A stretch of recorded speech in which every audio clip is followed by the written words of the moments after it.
എല്ലാവർക്കും നമസ്കാരം. രത്നം വേൾഡിലേക്ക് സ്വാഗതം. ഇത് കണ്ടില്ലേ, ഇത് ചമ്മന്തിപ്പൊടിയാണ്. ഇത് വെറും ചമ്മന്തിപ്പൊടിയല്ല, ഇത് മുതിര കൊണ്ട് തയ്യാറാക്കിയ ചമ്മന്തിപ്പൊടിയാണ്. വളരെ ടേസ്റ്റിയും ഹെൽത്തിയുമാണ്. അതേ രീതിയിലാണ് ഞാനത് തയ്യാറാക്കിയിരിക്കുന്നത്. അപ്പം നമുക്ക് കൊളസ്ട്രോൾ ഉള്ളവർക്കൊക്കെ കഴിക്കാൻ പറ്റിയൊരു ചമ്മന്തിയാണ്. അതുപോലെ തന്നെ രക്തസമ്മർദ്ദം കൂടുതലുള്ളവർക്കും കഴിക്കാൻ പറ്റിയ ചമ്മന്തിയാണ്. അത് നമ്മളുടെ ആരോഗ്യത്തിന് ഏറ്റവും അത്യന്താപേക്ഷിതമായിട്ടുള്ള ഒരു ധാന്യമാണ്. അത് നമ്മൾ നിത്യഭക്ഷണത്തിൽ ഉൾപ്പെടുത്തിയാൽ നമുക്ക് കൊളസ്ട്രോളും ഉണ്ടാകാനുള്ള സാധ്യത കുറവായിരിക്കും. അതുപോലെ തന്നെ ഹൃദയ സംബന്ധമായിട്ടുള്ള രോഗങ്ങൾ വരാനും സാധ്യത കുറവാണ്. ഞാൻ ഈ മുതിരയുടെ ഒരു തോരൻ ഇട്ടിട്ടുണ്ടായിരുന്നു നേരത്തെ. അതിനകത്ത് ഞാൻ വിശദമായിട്ട് മുതിരയുടെ ഗുണങ്ങളെ പറ്റി ഒരു അരമുറി തേങ്ങ കൊണ്ടാണ്, അധികമൊന്നും ഉണ്ടാക്കിയിട്ടില്ല. അതനുസരിച്ചുള്ള ചേരുവകളാണ് ഞാൻ ഇതിനകത്ത് ചേർത്തിട്ടുള്ളത്. കൂടുതൽ ഞാൻ മുതിരയാണ് ഇതിനകത്ത് പ്രധാന ചേരുവയെന്ന് പറയുന്ന മുതിരയാണ്. അതായത് മുതിര ചമ്മന്തിപ്പൊടിയാണിത്. അപ്പം ഇത് തയ്യാറാക്കിയിരിക്കുന്നത് എങ്ങനെയാണെന്ന് നമുക്ക് ഒന്ന് കണ്ടു നോക്കാം. അപ്പം വീഡിയോയിലേക്ക് പോവാം. അപ്പം നമുക്ക് മുതിര ചമ്മന്തി തയ്യാറാക്കാനായിട്ട് ഞാൻ 200 ഗ്രാം മുതിരയാണ്. നമ്മൾ മുതിരയ്ക്കാണ് ഇവിടെ പ്രാധാന്യം. മുതിര ചമ്മന്തിയാണ്. അപ്പം നമ്മൾ മുതിരയ്ക്കാണ് പ്രാധാന്യം. മുതിര എടുത്തിട്ടുണ്ട്. പിന്നെ ഒരു അരമുറി തേങ്ങയാണ്. ഞാനിത് ചിരകി എടുത്തിട്ട് ചെറുതായിട്ടൊന്ന് ഞെക്കി ഇതിൻ്റെ പാല് കളഞ്ഞു. കാരണം ഇത് മുതിരയാണല്ലോ. അപ്പോൾ ഇതിൻ്റെ എണ്ണ കൂടിയാൽ നമ്മൾ വറുത്ത് വരുമ്പോൾ എണ്ണ വരുമല്ലോ. അപ്പോൾ അത് നമ്മുടെ ഈ ചമ്മന്തിപ്പൊടി നനയ്ക്കാനുള്ള സാധ്യതയുണ്ട്. നമ്മളിപ്പോൾ ഒത്തിരി ദിവസത്തേക്കൊന്നും നമ്മളൊരു മാസങ്ങളോളം വെച്ചിരുന്ന് കൂട്ടാൻ മുതിര വെച്ച് ചമ്മന്തി പൊടിച്ചാൽ പറ്റത്തില്ല. ഒരാഴ്ചയിലത്തേക്ക് കൂട്ടാം. ഇതിപ്പോൾ ഞാൻ ഒരാഴ്ചയിലത്തേക്ക് വേണ്ടിയാണ് ഇത് ഞാൻ തയ്യാറാക്കുന്നത്. അപ്പോൾ ഞാൻ ഒരു മുറി തേങ്ങയാണ്. അതിനായിട്ട് ഞാൻ ഒരു 100 ഗ്രാം നമ്മുടെ മുതിര എടുത്ത് കഴുകി വെയിലത്ത് വെച്ച് ഉണക്കിയില്ല. അതിൻ്റെ വെള്ളമെല്ലാം തോർത്തിയെടുത്ത്, വെയിലൊന്നുമില്ല. പിന്നെ അതിനായിട്ട് ഞാൻ ഒരു ചെറിയ കഷ്ണം പുളി എടുത്തിട്ടുണ്ട്. നമ്മുടെ ആവശ്യത്തിന് നമുക്ക് എത്രത്തോളം പുളി വേണോ അതനുസരിച്ച് നമുക്ക് പുളി ചേർക്കാം. അപ്പോൾ 100 ഗ്രാം കണക്കാക്കിയുള്ളതാകുമ്പോൾ അതനുസരിച്ചുള്ള പുളി നമുക്ക് ചേർക്കാം. പിന്നെ ഞാൻ ഇതിലേക്ക് ചേർക്കാനായിട്ട് ഒരു 3-4 ചെറിയ ഉള്ളി എടുത്ത് കഷ്ണിച്ച് വെച്ചിട്ടുണ്ട്. പിന്നെ ഞാനൊരു 4-5 അല്ലി വെളുത്തുള്ളിയും കഷ്ണിച്ച് വെച്ചിട്ടുണ്ട്. നമ്മൾ ചമ്മന്തിപ്പൊടിക്ക് ചേർക്കുന്ന എല്ലാ ചേരുവകളും ഇതിനകത്ത് ചേർക്കണം. പിന്നെ ഒരു കഷ്ണം ഇഞ്ചിയൊക്കെ നല്ലതാണ്, എത്ര നമ്മൾ ഉപയോഗിച്ചാലും കുഴപ്പമില്ല. ഇഞ്ചി, പിന്നെ കറിവേപ്പില. ഇത്രയും കറിവേപ്പിലയും കൂടെ ഞാനിടും, നല്ലതല്ലേ കറിവേപ്പില. പിന്നെ ഒരു ചെറിയ സ്പൂൺ കുരുമുളകും. നമ്മുടെ ആവശ്യത്തിന് എരിവ് ചേർക്കാം. പിന്നെ നമ്മൾ ഒരു മുറി തേങ്ങ അല്ല ഉള്ളൂ, അപ്പോൾ അത് മതി. അപ്പം ഞാൻ പച്ചമുളകിന് പകരം കാന്താരിയാണ് ഇവിടെ ചേർക്കുന്നത്. നമ്മുടെ വീട്ടിൽ കാന്താരി ഉണ്ട്. അപ്പോൾ അതൊരു 2-3 കാന്താരി എരിവിന് വേണ്ടി അതും കൂടെ ചേർക്കുന്നുണ്ട്. പിന്നെ ഒരു കളറിന് വേണ്ടി നമുക്ക് പാണ്ടിമുളകാണ് ഇവിടെ ഉള്ളത്. നമ്മൾ കടുക് തളിക്കാനായിട്ട് പാണ്ടിമുളക് വാങ്ങിച്ച് വെച്ചിരിക്കുന്നത്. അപ്പോൾ പാണ്ടിമുളക് ആകുമ്പോൾ എരിവ് കൂടുതൽ. അതുകൊണ്ട് ഞാൻ നമ്മുടെ കാശ്മീരി, അതായത് ചരടമുളകിൻ്റെ പൊടി ഇവിടെ എടുത്ത് വെച്ചിട്ടുണ്ട്. നമുക്ക് ആവശ്യത്തിൻ്റെ കളറിന് വേണ്ടി നമുക്ക് തേങ്ങയൊക്കെ മൂത്ത് വരുമ്പം ചേർക്കാം. അപ്പം നമുക്ക് ആദ്യം ചെയ്യേണ്ടത്, നമുക്ക് ഈ മുതിര നമുക്ക് കരിയാതെ ഒന്ന് വറുത്തെടുക്കണം. അപ്പം നമുക്കിതൊന്ന് വറുക്കാം. അപ്പോൾ നമുക്ക് ഈ ചട്ടിയിലോട്ടിട്ട് ഇതങ്ങ് വറക്കാം. കരിയാതെ വറക്കണം. ഹൈ ഫ്ലെയിമിലാണ് ഞാൻ ഇട്ടിരിക്കുന്നത്. ഈ ചട്ടി ചൂടായി, നമ്മുടെ മുതിരയും ചൂടായി കഴിയുമ്പോൾ നമ്മളതങ്ങ് ലോ ഫ്ലെയിമിലാക്കും. ഇതിനകത്ത് എണ്ണയൊന്നും ചേർക്കരുത്. എണ്ണയൊക്കെ ചേർത്താൽ ഇതങ്ങ് കനച്ചു പോകും. പിന്നെ നമുക്കിത് കൂട്ടാൻ പറ്റത്തില്ല. അപ്പോൾ നമ്മൾ ഡ്രൈ ആയിട്ടുള്ളൊരു ചമ്മന്തി ആയിരിക്കണം. അതിനെ സിമ്മാക്കിയേ ഞാൻ ഈ മുതിര വറക്കുന്നത് സിമ്മാക്കിയിട്ടുണ്ട്. അപ്പോൾ നമ്മൾ കൈ വിടാതെ ഇങ്ങനെ ഇളക്കിക്കൊണ്ടിരിക്കണം.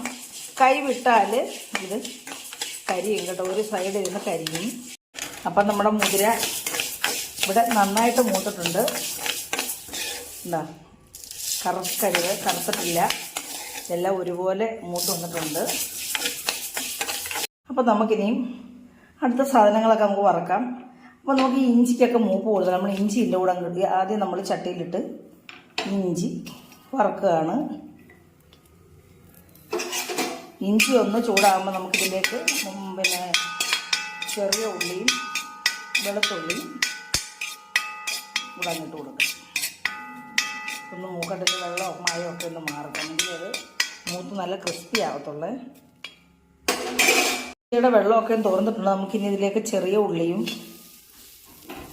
വെളുത്തുള്ളിയും പച്ചമുളകും കാന്താരി മുളകും കൂടെ ഇട്ട് കൊടുക്കാം. നോക്കട്ടെ, ഒന്നുകൂടെ ഒന്ന് വെള്ളം തോരട്ടെ. അപ്പം നമ്മുടെ ചെറിയ ഉള്ളിയും ഇഞ്ചിയും ഇതിനകത്ത് വെളുത്തുള്ളി ഇതെല്ലാം ചെറുതായിട്ടൊന്ന് വാടിയുണ്ട്. നമുക്കിനി ഇതിനകത്തോട്ട് തേങ്ങ ഇട്ട് കൊടുക്കാം.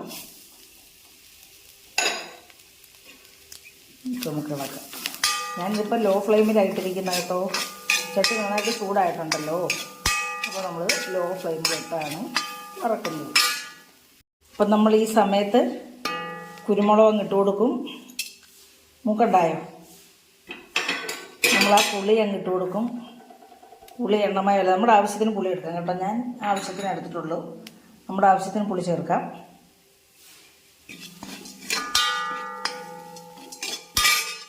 അപ്പം 3-4 തണ്ട് കറിവേപ്പില എടുത്ത് വെച്ചിരുന്നല്ലോ, അതുകൂടെ അങ്ങിടുക. നമുക്കിത് കൈവിടാതെ ഇളക്കി കൊടുക്കാം. കാരണം ഒരു സൈഡ് തന്നെ ഇരുന്ന് മൂക്കരുത്. ഞാൻ സാധാരണ ചമ്മന്തിപ്പൊടിക്കൊക്കെ തേങ്ങ വറക്കുമ്പം, ചമ്മന്തിപ്പൊടിക്കായാലും തേങ്ങ വറക്കുമ്പം ഞാൻ മിക്സിക്കകത്തിട്ടൊന്ന് ക്രഷ് ചെയ്യും. കാരണം എല്ലാം ഒരേ വലുപ്പത്തിലാവാൻ വേണ്ടി. ഇതിപ്പോൾ കുറച്ചുള്ളതുകൊണ്ട്, ഒരു മുറി തേങ്ങ അല്ല ഉള്ളതുകൊണ്ട് ഞാനങ്ങനെ ക്രഷ് ചെയ്തില്ല. അപ്പോൾ അതുകൊണ്ട് നമ്മൾ ഒരു വശം ഇരുന്ന് കരിയാതെ മൊത്തത്തിലിങ്ങനെ ഇളക്കിക്കൊണ്ടേയിരിക്കും. നമ്മൾ അങ്ങനെ ക്രഷ് ചെയ്തതെന്ന് പറഞ്ഞാൽ ഒരേ വലുപ്പത്തിൽ തേങ്ങ ആകാൻ വേണ്ടി. ഇതിപ്പോൾ ഞാൻ അങ്ങനെ ചെയ്തില്ല കേട്ടോ. കാരണം കുറച്ച് തേങ്ങ ഉള്ളതുകൊണ്ട് മിക്സിക്കകത്ത് അങ്ങ് ആവുമല്ലോ. അതുകൊണ്ട് പിന്നെ ഞാൻ അങ്ങനെ ചെയ്തില്ല. അപ്പം നമുക്കിത് ക്ഷമയോടെ ഒന്ന് വറുത്തെടുക്കാം. തേങ്ങ വറക്കുന്നതിന് ഒത്തിരി താമസം എടുക്കും. നമ്മുടെ പിന്നെ തേങ്ങയും പിന്നെ കറിവേപ്പിലയും പുള്ളിയെല്ലാം മൂത്ത് വരുന്നുണ്ട്. അപ്പോൾ അതുകൊണ്ട് ഞാനത് ഇങ്ങനത്തെ ചമ്മന്തി ആകുമ്പോഴേ കൊളസ്ട്രോളിനെ കുറയ്ക്കാനും കൊളസ്ട്രോൾ ഉണ്ടാവാതിരിക്കാനും ഇപ്പം നല്ലതാണല്ലോ മുതിര. അതിൻ്റെ കൂടെ നമ്മൾ കറിവേപ്പിലയും കുറച്ച് തേങ്ങയുടെ അതേ കുറച്ച് നമ്മൾ കറിവേപ്പിലയും ചേർത്തിട്ടുണ്ട്. അപ്പോൾ അത് മൂക്കട്ടെ. അപ്പം നമ്മുടെ ഇതൊക്കെ മൂത്തിട്ടുണ്ട്. ഞാൻ കായ വിടുന്ന കാര്യമൊന്നും മറന്നുപോയി. അപ്പോൾ നമുക്കിതിനകത്തോട്ട് ഒരു 1/4 സ്പൂൺ കായം കൂടി ചേർത്ത് കൊടുക്കാം. നമ്മൾ ഏത് ചമ്മന്തിപ്പൊടിയും കായം ചേർക്കുമല്ലോ. ഒഴിച്ചുകൂടാൻ പറ്റാത്തൊരു സാധനമാണ് കായം. അതിന് ടേസ്റ്റുമാണ്. നമുക്ക് വായുവിൻ്റെ ഒരു എഫക്റ്റൊക്കെ വരാതിരിക്കാൻ വേണ്ടിയാണ്.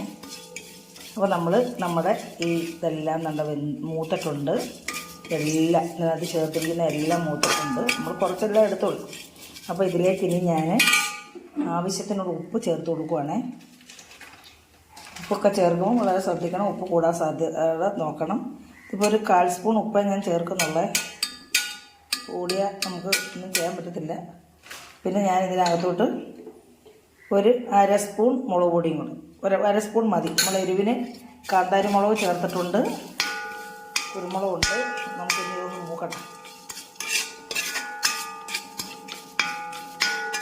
കളർ കിട്ടാൻ വേണ്ടി മാത്രമാണ് നമ്മൾ ആ മുളക് ചേർത്തത്. അപ്പോൾ ആ മുളകും കൂടെ ഒന്ന് മൂക്കട്ടെ. അപ്പോൾ ഞാൻ ഗ്യാസ് ഓഫ് ചെയ്തിട്ടാണ് മുളക് പൊടി ഇട്ടത്. കാരണം നല്ല ചൂട് പിടിക്കുന്ന പിന്നെ ചീൻചട്ടിയാണിത്. അപ്പം നമ്മൾ ഓഫാക്കിയതിന് ശേഷമാണ് ഞാൻ കുറച്ചല്ല ഉള്ളൂ മുളക് പൊടി. അപ്പോൾ അത് അതിനകത്ത് കിടന്ന് അങ്ങ് ചൂടായിക്കോളും. അപ്പം നമ്മുടെ ആ ചമ്മന്തിപ്പൊടിയുടെ ചേരുവകളൊക്കെ മൂത്തിട്ടുണ്ട്. നമുക്കിനി ഇത് തണുക്കാനായിട്ടൊന്ന് മാറ്റി വെക്കാം. ആ സമയത്ത് നമ്മുടെ അതെല്ലാം അവിടെ തണുക്കട്ടെ. അപ്പോഴത്തേന് നമുക്ക് ഈ മുതിര പൊടിച്ചെടുക്കാം. ഈ മുതിര നമ്മൾ കഴുകുമ്പോൾ ഇതിനകത്ത് കല്ലൊക്കെ ഉണ്ട്, ഇടഞ്ഞൊക്കെ വേണം കഴുകിയെടുക്കാൻ കേട്ടോ. അങ്ങനെ ഞാൻ കഴുകി ഇടഞ്ഞെടുത്തിട്ടുള്ളതാണ്. അപ്പോൾ നമുക്കിത് ഈ മിക്സിക്കകത്തിട്ടിട്ട് ഒന്ന് പൊടിക്കാം. അപ്പോൾ ഇത് പൊടിച്ചതിന് ശേഷം നമുക്ക് മറ്റുള്ള നമ്മുടെ ഈ ഇൻഗ്രീഡിയൻസൊക്കെ നമുക്ക് അരയ്ക്കാം. അപ്പോൾ ഇത് ഞാനൊന്ന് പൊടിച്ചുകൊണ്ട് വരട്ടെ. അപ്പോൾ നമ്മുടെ മുതിര ഇതേ രീതിയിൽ പൊടിഞ്ഞു വന്നിട്ടുണ്ടേ. മുതിര ഇച്ചിരി പൊടിഞ്ഞാലും കുഴപ്പമൊന്നുമില്ല, കൂടുതൽ പൊടിയായാലും കുഴപ്പമില്ല. ഇതിലേക്ക് നമുക്ക് ഈ വറുത്ത് എടുത്ത് വെച്ചിരിക്കുന്ന തേങ്ങയും സാധനങ്ങളൂടെ ഇട്ട് കൊടുക്കാം. അപ്പോൾ നമ്മൾ ഉപ്പ് ആവശ്യത്തിനൊക്കെ ഇട്ട് കൊടുക്കണം കേട്ടോ. അപ്പോൾ നമ്മൾ ഉപ്പ് ആവശ്യത്തിന് ഇട്ട് കൊടുക്കണം. ഞാനിപ്പോൾ ആവശ്യത്തിന് ഇട്ടിട്ടുണ്ട്. ഇനി വേണേൽ ഇത് നോക്കിയിട്ട് ഉപ്പ് നോക്കിയിട്ട് ഇട്ട് കൊടുക്കാം. പിന്നെ ഞാൻ വലിയ ഒരു അരമുറി തേങ്ങയുടെ ചമ്മന്തി പൊടിയാണ് ഞാനിത് തയ്യാറാക്കുന്നത്. നമ്മൾ അതനുസരിച്ചുള്ള ചേരുവകളാണ് ഞാൻ ചേർത്തിരിക്കുന്നത് തയ്യാറാക്കാൻ പോകുന്നുള്ളൂ. അപ്പോൾ നമുക്കിതൊന്ന് പൊടിച്ചുകൊണ്ട് വരാം.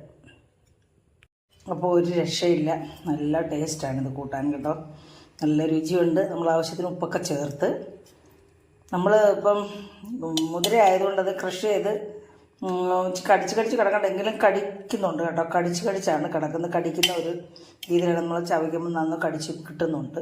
അപ്പോൾ അതുകൊണ്ട് ഇതുപോലെ ഇരിക്കണം, അല്ല കുഴഞ്ഞിരുന്നാൽ കൊള്ളത്തില്ല, അപ്പോൾ ചീത്തയായി പോവും. അപ്പോൾ ഞാനിത് തണുക്കട്ടെ, ഒരു തണുത്ത ഒരു നല്ല ഡ്രൈ ആയിട്ട് ഉണങ്ങിയൊരു പാത്രത്തിലേക്ക് ഞാനിത് മാറ്റട്ടെ. അപ്പം നമ്മുടെ മുതിര ചമ്മന്തിപ്പൊടി ഇവിടെ റെഡി ആയിട്ടുണ്ട് കേട്ടോ. ഭയങ്കര ടേസ്റ്റാണ് കേട്ടോ, നല്ല ടേസ്റ്റുണ്ട്. ആവശ്യത്തിന് എരിവും ആവശ്യത്തിനുള്ള എല്ലാ ചേരുവകളും ഇതിനകത്തുണ്ട്. അപ്പോൾ നല്ല ടേസ്റ്റാണ് കേട്ടോ. എല്ലാവരും ഇങ്ങനെ ചെയ്ത് നോക്കണം. ഞാൻ പറഞ്ഞില്ലേ, കൊളസ്ട്രോള് പിന്നെ BP ഒക്കെ ഉള്ളവർക്കൊക്കെ ഏറ്റവും നല്ല ഒരു ചമ്മന്തിപ്പൊടിയാണിത്. നമ്മൾ ഇതിനകത്ത് എണ്ണയില്ല, എണ്ണമയം ഒട്ടുമേ ഇല്ല, ഉണ്ട് എങ്കിലും തേങ്ങ ഞാൻ പിഴിഞ്ഞല്ലോ. പിന്നെ മുതിരയെന്ന് പറയുന്നത് നമുക്ക് നമ്മുടെ ഹൃദയാരോഗ്യത്തിനൊക്കെ ഏറ്റവും നല്ലതാണ്. കൊളസ്ട്രോളിനെ കുറയ്ക്കാൻ ഏറ്റവും ബെസ്റ്റായിട്ടുള്ള പിന്നെ ഒരു ധാന്യമാണ് നമ്മുടെ ഈ മുതിര എന്ന് പറയുന്നത്. അപ്പോൾ ഇത് നല്ല ടേസ്റ്റ് ഉണ്ട് കേട്ടോ. അപ്പോൾ എല്ലാവർക്കും എൻ്റെ ചമ്മന്തിപ്പൊടി ഇഷ്ടപ്പെട്ടാണെന്ന് വിശ്വസിക്കുന്നു. ഇഷ്ടപ്പെട്ടിട്ടുണ്ടെങ്കിൽ ആദ്യം ഒന്ന് ലൈക്ക് ചെയ്യണം, നിങ്ങളുടെ അഭിപ്രായങ്ങൾ കമൻറ്റ് ബോക്സിൽ രേഖപ്പെടുത്തണം, ബന്ധുക്കൾക്കും സുഹൃത്തുക്കൾക്കും ഒന്ന് ഷെയർ ചെയ്യണം. സബ്സ്ക്രൈബ് ചെയ്യാതെ സബ്സ്ക്രൈബ് ചെയ്യാൻ സഹായിക്കണം. അടുത്തൊരു വീഡിയോ ആയിട്ട് വരുന്നവരെയും എല്ലാവർക്കും എൻ്റെ നന്ദി, നമസ്കാരം.